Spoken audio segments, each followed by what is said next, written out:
स्तु भगवन् विश्वेश्वराय महादेवाय त्र्यम्बकाय त्रिपुरान्तकाय त्रिकाग्निकालाय कालाग्निरुद्राय नीलकण्ठाय मृत्युञ्जयाय सर्वेश्वराय सदाशिवाय श्रीमान् महादेवाय नमः।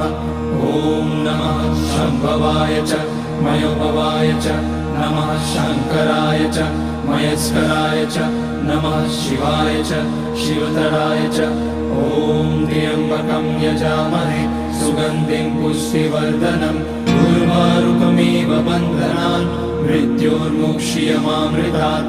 नागेन्द्रहाराय त्रिलोचनाय भस्माकराय महेश्वराय नित्याय शुद्धाय दिगम्बराय तस्मै नकाराय नमः शिवाय।